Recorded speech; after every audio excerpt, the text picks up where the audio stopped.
Welcome to the Candid Life podcast, where we turn our broken hallelujahs into melody lines of impact.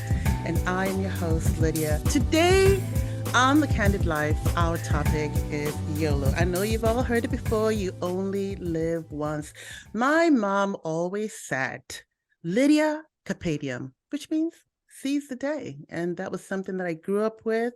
And today we are so blessed to have my niece, Molly Jensen, a vibrant, intelligent, innovative, and progressive young woman who is living life with intention. She is also the CEO at Afripods, a Pan-African podcasting platform based in Nairobi, Kenya, with the vision of building the largest library of African audio stories on the planet. Molly, welcome to the Candid Life. Thank you. I'm so happy to be here. It's an honor to be a guest on a podcast, and it's certainly an honor to be on your podcast. So I'm really excited to get into this topic. I think it's going to be a great conversation.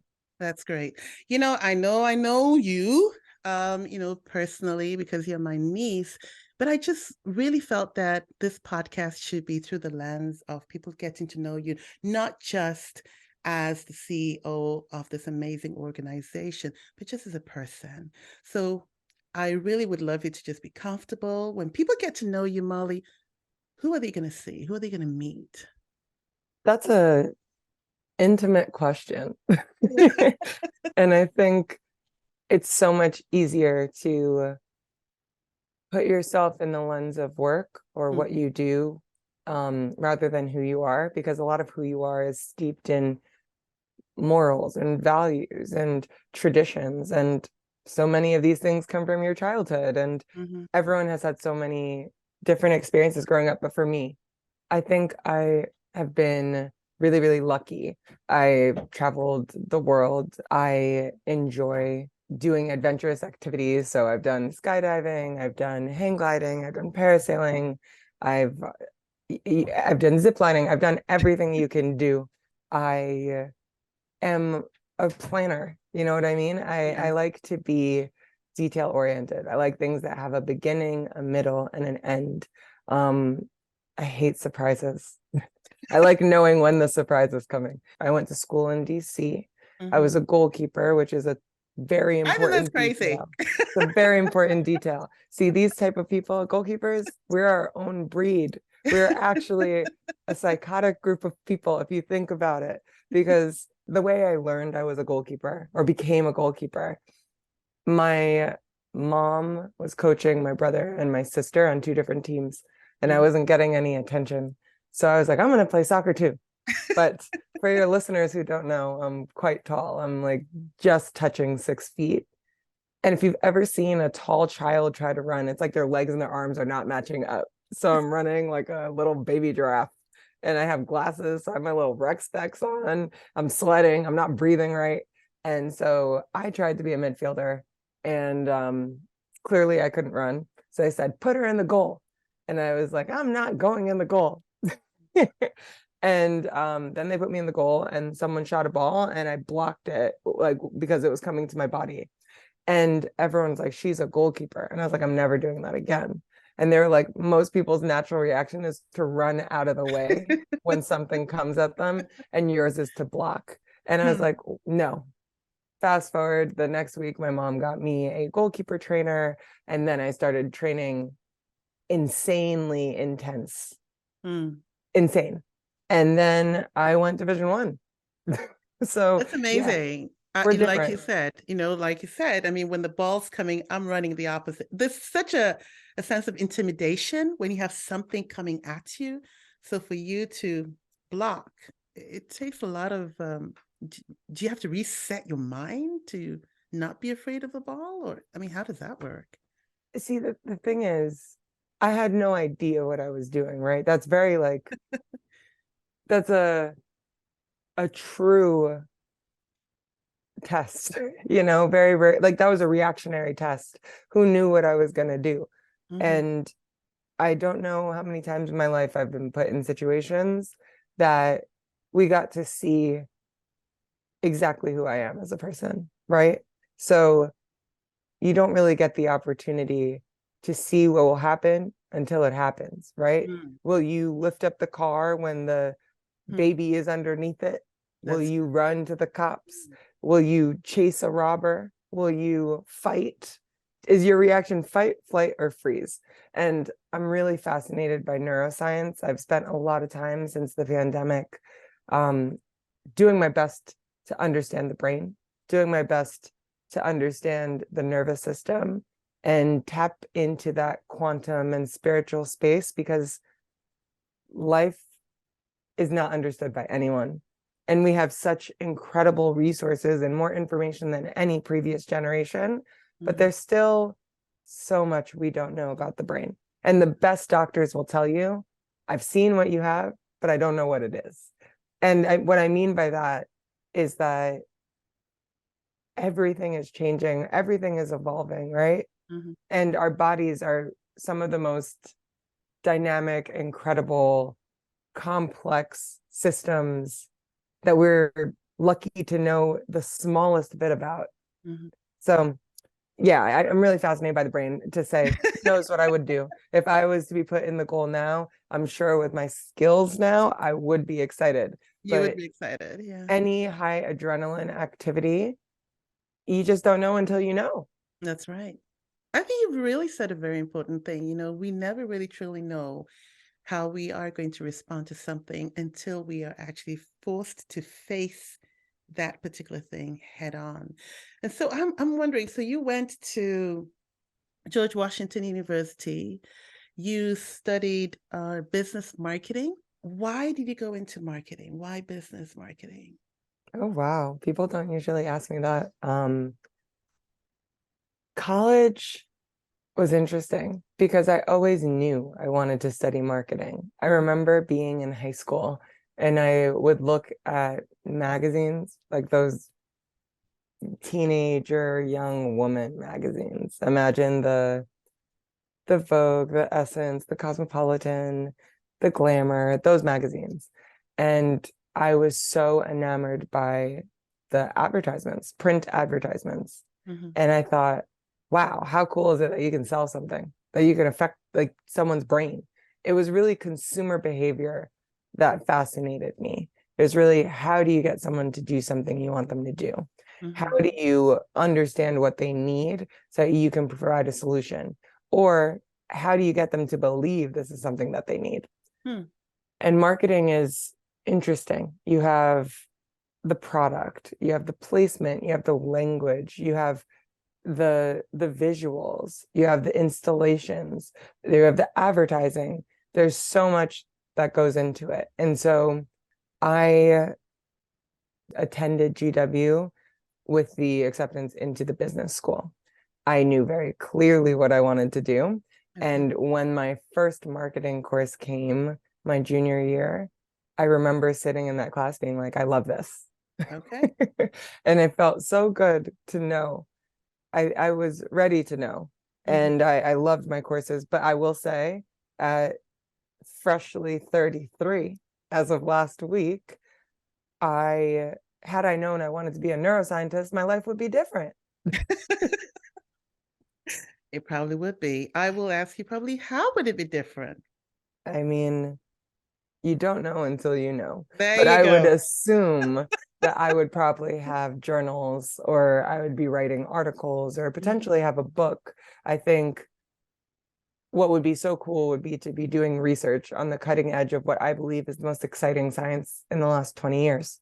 So, you know, we will know. So just having that marketing element in your life and also the business, it was very easy then to move into Afripods. Just share really briefly how you came to be the CEO of Afripods, just in a nutshell.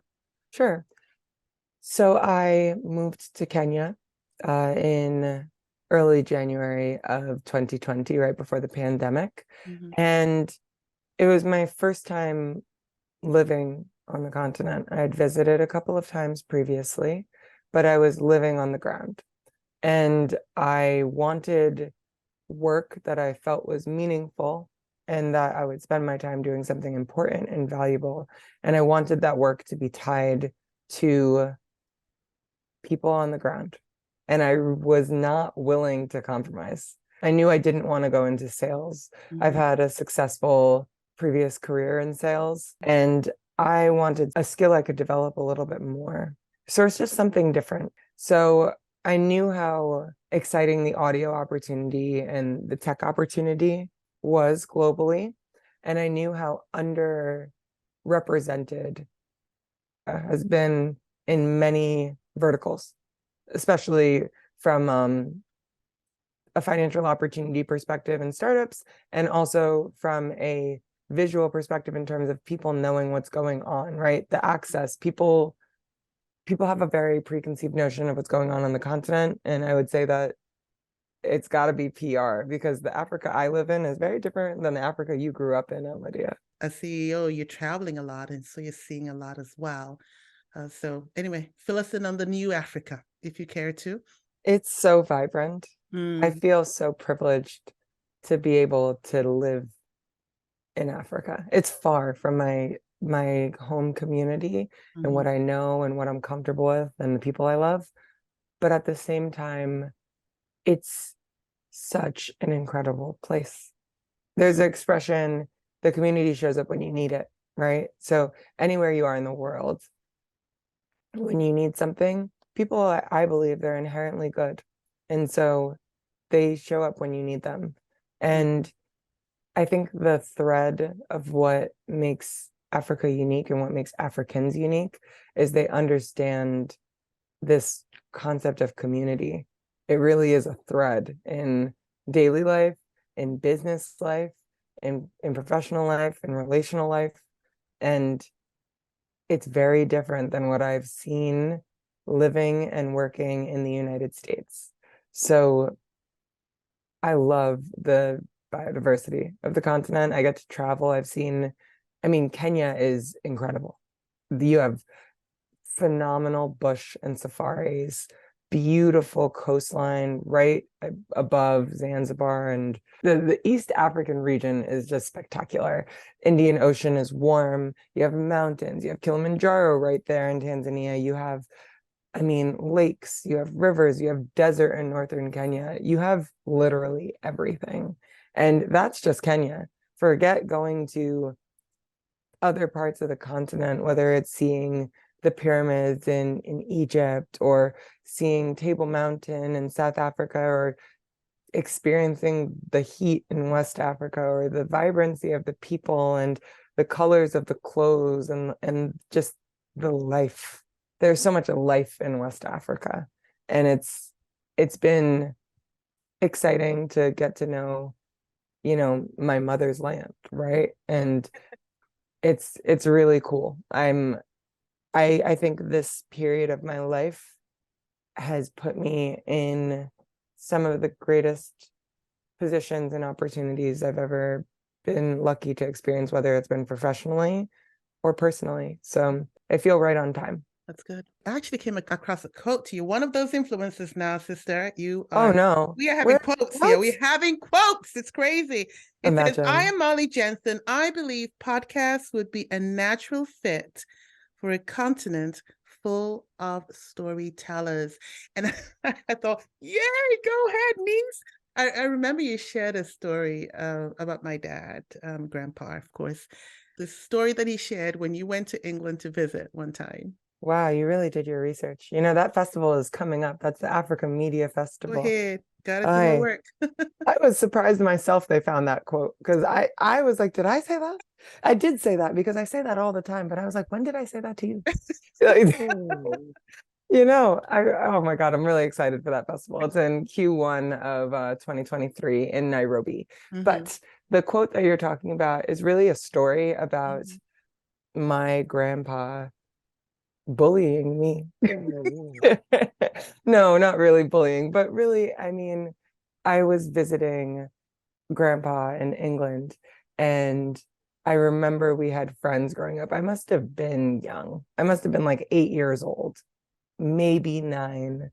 And we were hanging out with kids in the neighborhood. And I asked grandpa, can I have a little bit of money to get this candy? And he pulled me really close to him I definitely thought he was just going to give me the money, but I realized very quickly he was about to give me a lesson. I knew. I didn't know if I was going to get the money, but I knew I was going to get a lesson. And he said, if your hand is empty, ask your pocket why. And then let me go with no money. And I thought, Mhm. what does this mean? And it's so interesting because there's so many fables and stories across the continent. And I think something that I will say West Africans do really well is they talk in riddles. They talk in riddles. Like every story has a fable attached to it. And then the more you sit and think about that, the more you see it in what we know as prominent African culture that's, globally visible. For instance, an example I use a lot is Black Panther. So Killmonger is the villain in that story. And when you look at Killmonger, his story is a very famous West African fable. It's the boy that's not embraced by the village will burn down the village to feel its flame. When I realized this, I Wow. was like, wow, we can't help ourselves. We Wow. can't help ourselves. It wasn't Grandpa's fault. This is the only way he knew how to communicate Wow. that I was not getting this money because I should have been more responsible with the money I had before. And I think that's what he was intending on saying. But, we'll have to find out at the pearly gates what he was talking about. Like, that will be my question. That I've is been, so powerful. I mean, that is so powerful. Yes, my mom has always, thrown these little riddles. They really make you think a lot deeper than just, surface things. I don't think I've really experienced any of that growing up or listened to any of that stuff when I've been here in the States. I Yeah, have a question. Do you sure. feel like, do you speak in riddles yet? At what age does it start? I Because don't, I'm waiting you for know mine what? to come.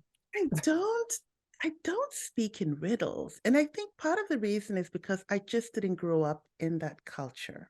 Hmm. So I think I've missed out on that, you know, missed out on that privilege. I didn't grow up in that culture, so I don't speak in riddles. That's, It's a shame.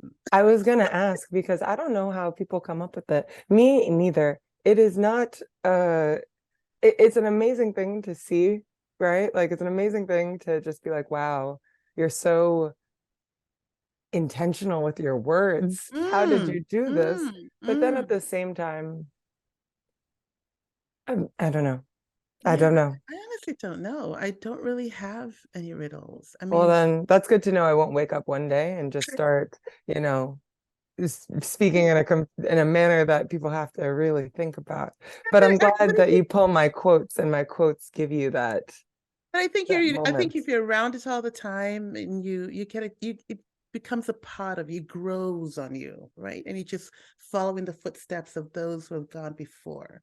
And so Mm. it's easy to just, just carry on with that. But if for whatever reason you're not in that environment where that is happening, you miss out on the gift of being a riddler, if that's the word. Yeah, yeah. I don't know if that's a word, but whatever. This is my first experience podcasting. And I thought, oh, I'm so green. I'm so green. How do I do this? Just reaching out to Gathani, who is one of the people on your team, was such a life changer for me because she went above and beyond to make me feel comfortable.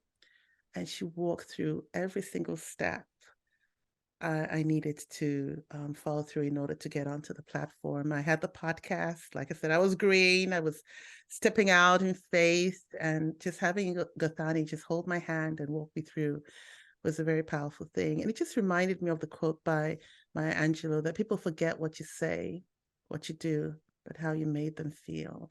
And I really believe that Gathani, who is part of your team, made me feel special and empowered me to feel that I could actually do something with Afripods. And now I've been podcasting for almost a year. And so I just wanted to, congratulate you for building a team around you of people who really do value customer service, and they are doing a phenomenal job. So keep up. Wow. I'm gonna have to tell her. So Gathoni is our community manager. Mhm. And so she deals with the podcasters. Her job and the space she takes up on her team is huge because it's representative of podcasters in Africa.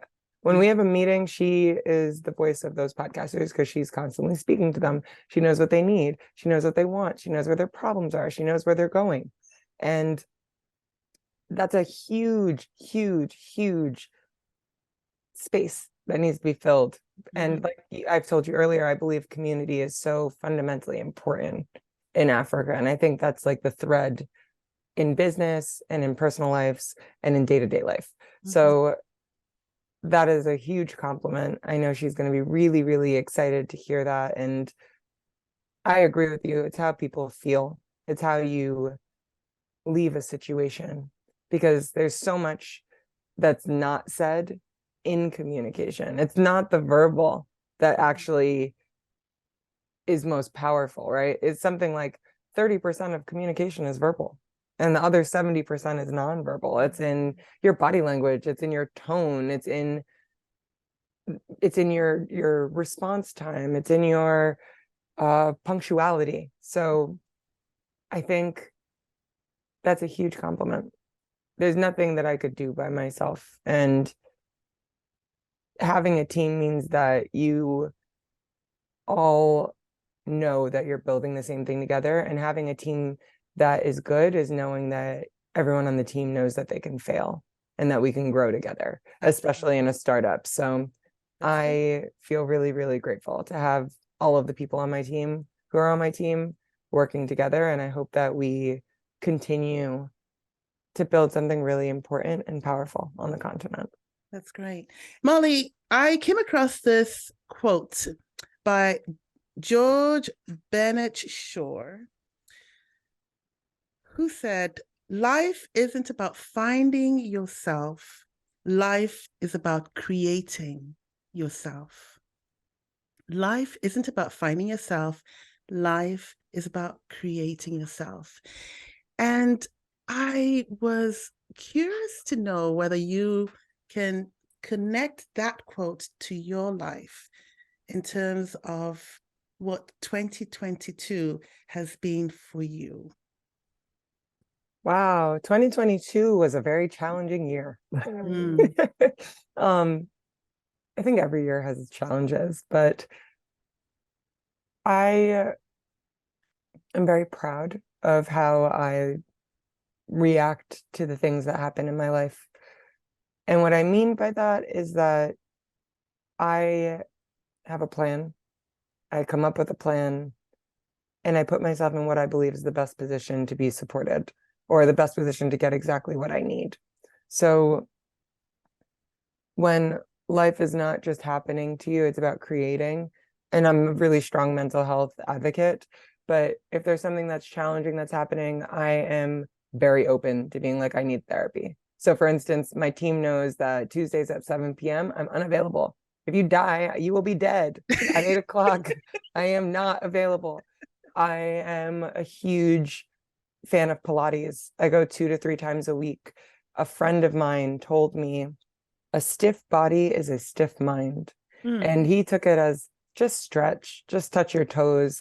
Walking is just putting one foot in front of the other. And there's a really powerful message in walking to put one foot in front of the other.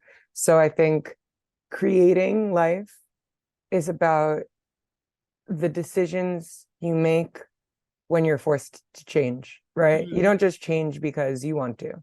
You change because you learn something and it's put you in a position where you want to be like that, or you change because something has happened and you're forced to change.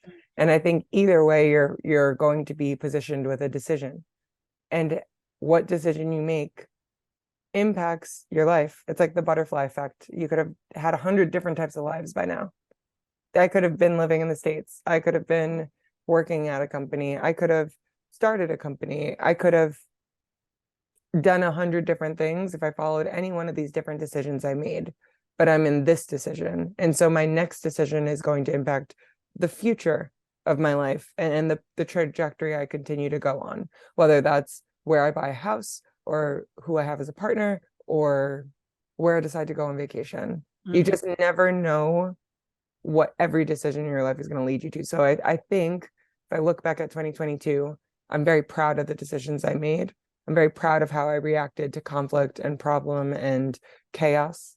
I'm proud of the position I put myself in to take care of myself, whether it's through Pilates, through therapy, through community, through putting myself in a position to be like, hi, I need help, because all of us do. I know that's true. Is there one particular moment that you would be willing to just share a little bit of what happened and what steps you took to set yourself up in a place where people could come alongside and support you like you're talking about? I'll give you my most recent situation. So there's been a lot of political instability in Kenya since there has been a change in president. So that means that the chief secretary for security and the plainclothes officers and stuff, they're all changing with the new regime. I was in a car. It was raining. I had just finished Pilates. I tell myself 3 things I'm grateful for every day. And there was these rain flies that were flying everywhere. It looked like the rapture. It was crazy. Like there was rain flies everywhere. So I get in the car, and as soon as we get closer to the city, I roll down my window a little bit to clear the condensation from the car. Long story short, someone snatched my phone. And yeah, you didn't know. I can tell by In your the face. car? Yeah, my phone got stolen. And I have never been robbed or anything stolen from me. So I lost my mind, right? I didn't make the right decisions, da da da da da. My phone, I had a backup phone, an older phone, but it's a violation of privacy. And also you feel just, it's like safety, you know what I mean? You feel nasty afterwards. So what I did in that moment, I went to the police station and I called someone who was really close to me to come get me and come make me feel safe. I got a new SIM card from that person so I could put my backup phone in use, so I wasn't just off the grid and not feeling like I couldn't communicate. When they came to get me, I was like, I need to get some tea, right? I needed tea. I needed that. And they made sure I was good, had my tea, brought me back to my place, made sure all the doors were locked, made sure I felt safe, made sure I was comfortable, checked on me the next day.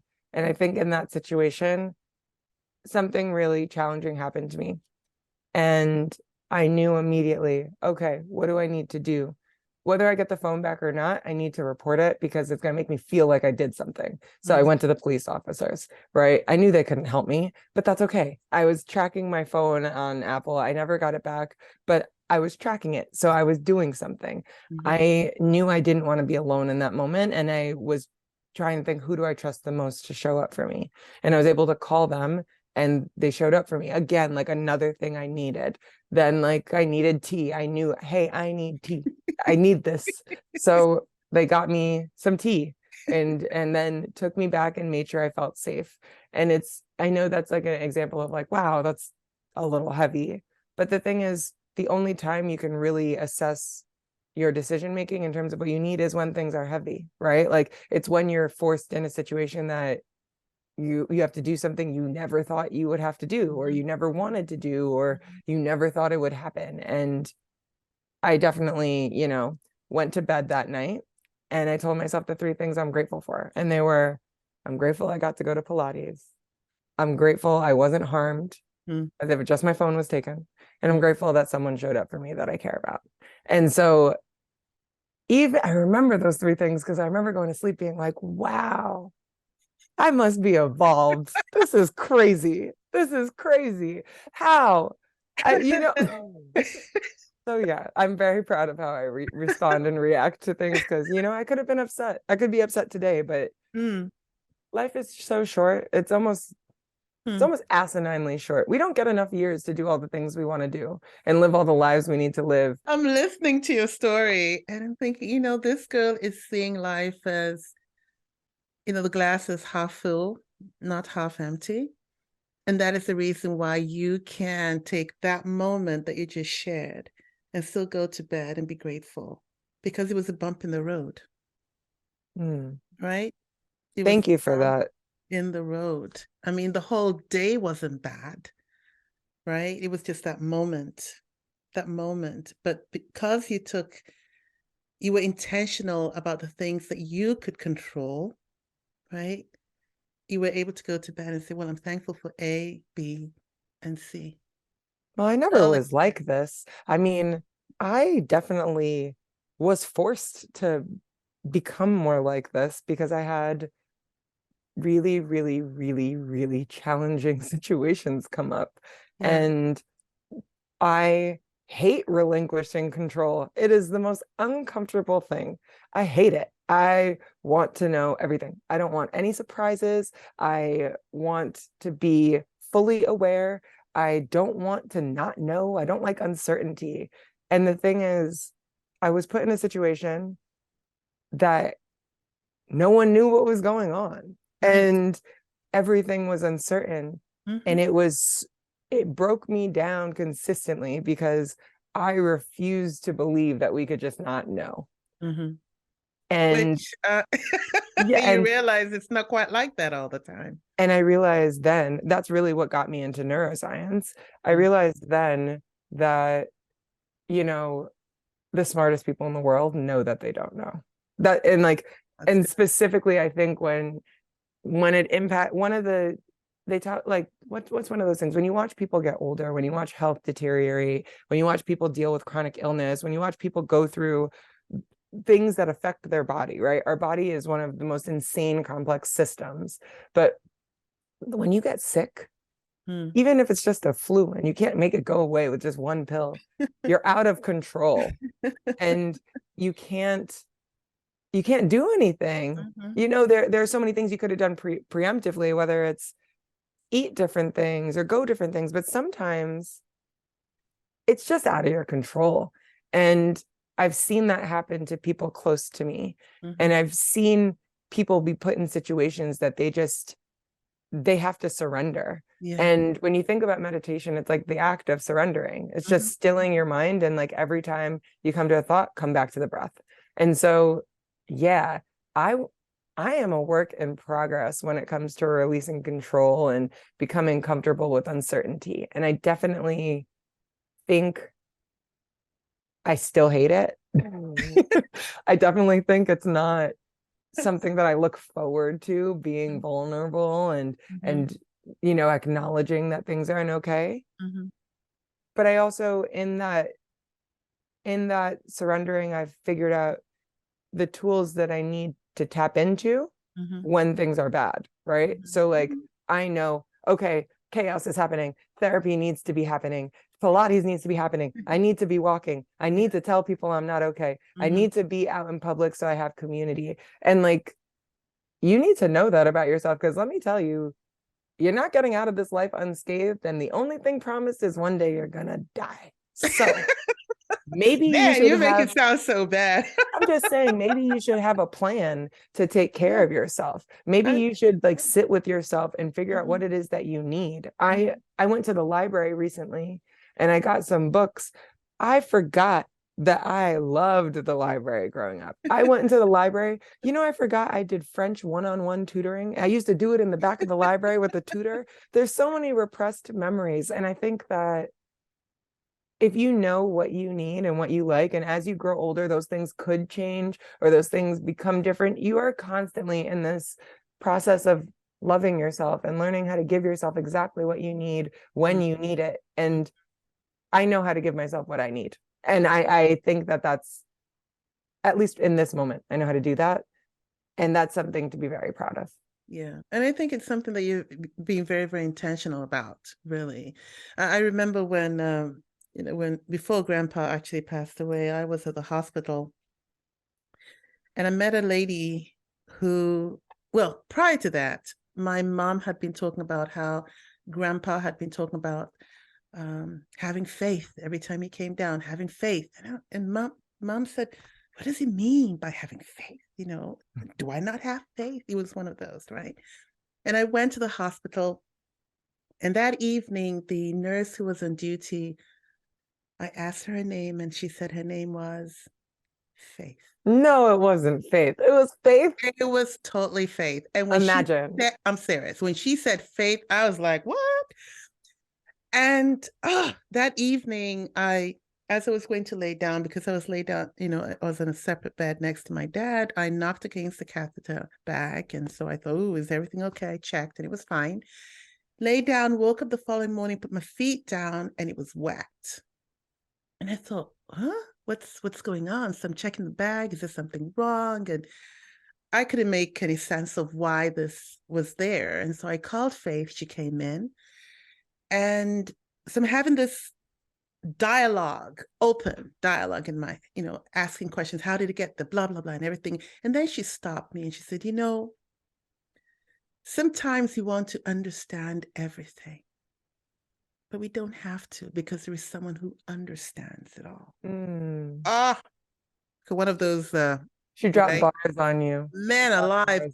And I remember when she said that, I just felt this chill of, I know I want to understand what's going on right now, but sometimes you just have to give it up and recognize that there's somebody who sees the bigger picture. And I just felt such a sense of peace. And like you said, relinquishing control is such a hard thing. We want to try and be in control of everything, but the reality is it's not always possible. We are really all in control of what we can control.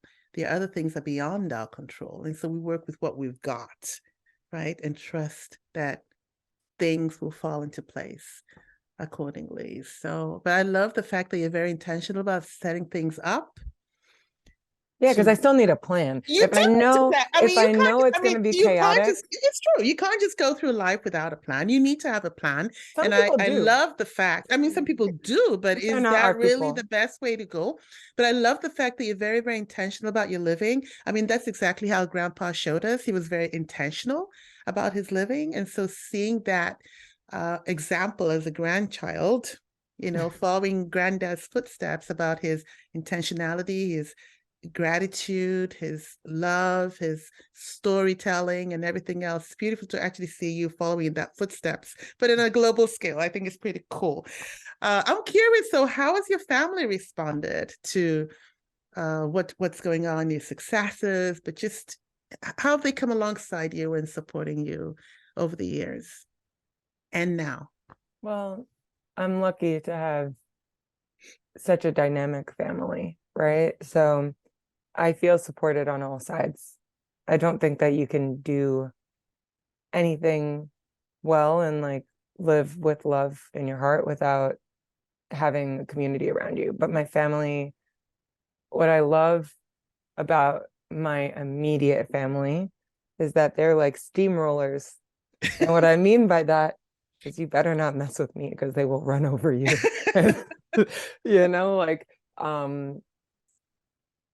Where we're serious about our people, we take care of our people. And I think that's a cool thing.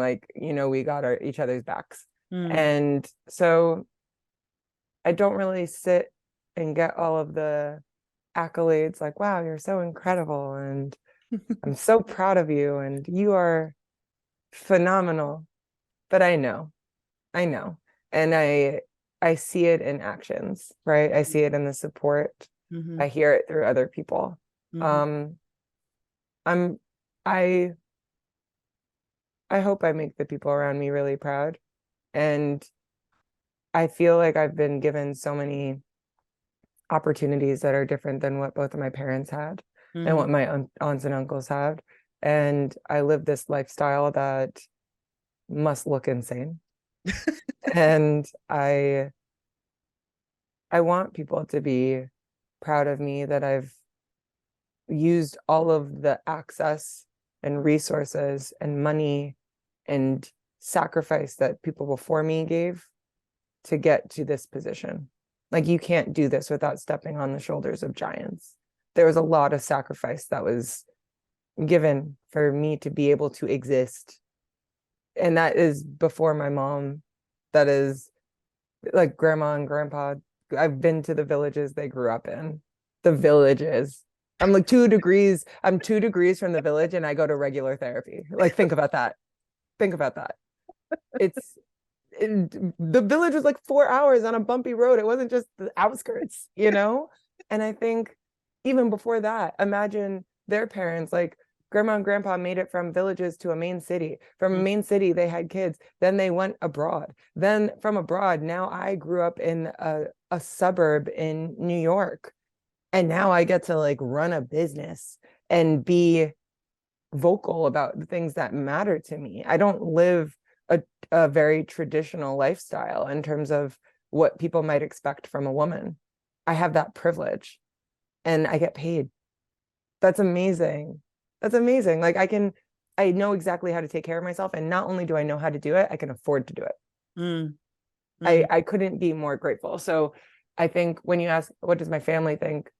I think my family is amazed.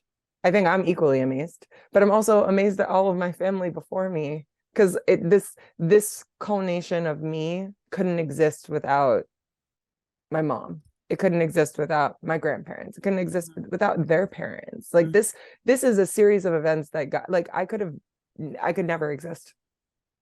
I'm a 1 in a billion person, just like you, just like the person down the street. We are all little miracles. I know that sounds so corny, doesn't it? No, it does not. It doesn't actually sound corny. I mean, no, it is true though.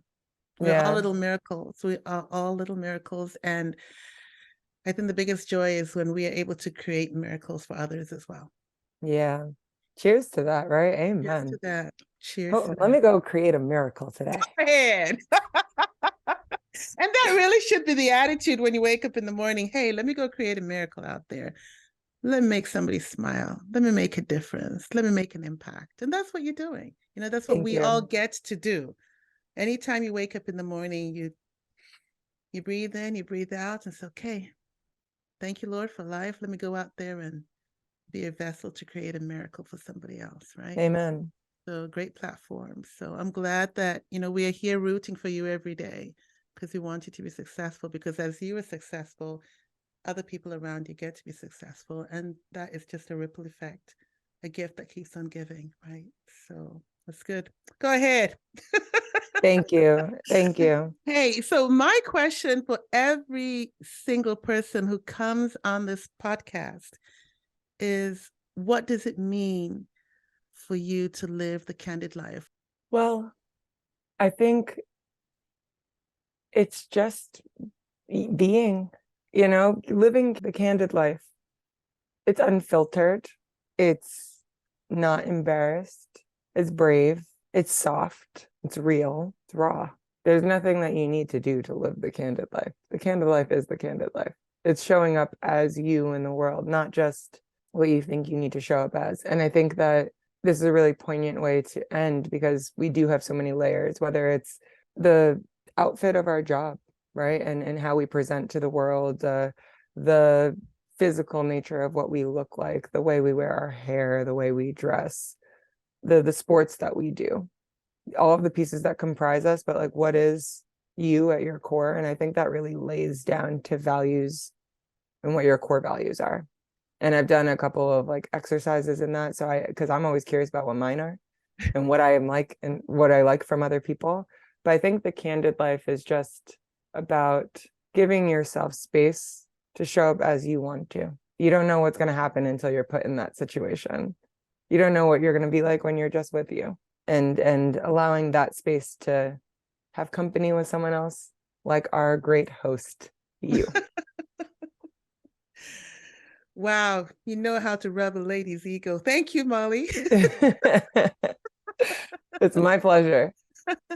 Thank you. Thank you. Thank you so much, Molly. It's been a pleasure just spending this time with you. And family, you heard her. This woman right here is more than just the CEO of Afripods. She's a woman who lives intentionally and is determined to leave an impact on the lives of the people that she comes in contact with. So I love what you said there about what it means to be the candid, live the candid life, just to show up unfiltered. And my hope is that as you have listened to Molly during this episode, that you will do the same.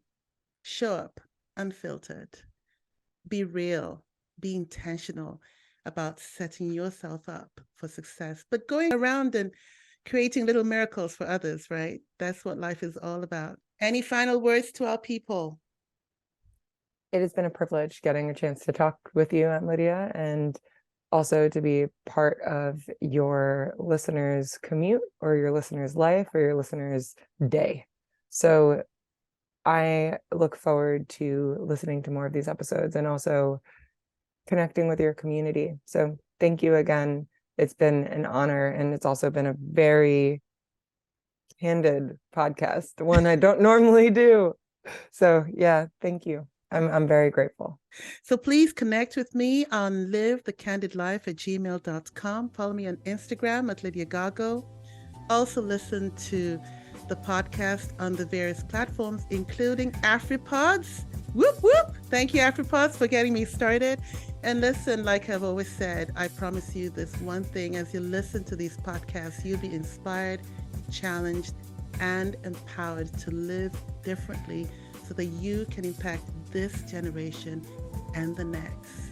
So please tune in. Until next time, live the candid life 24/7. God bless you. Thank you, Molly. Thank you.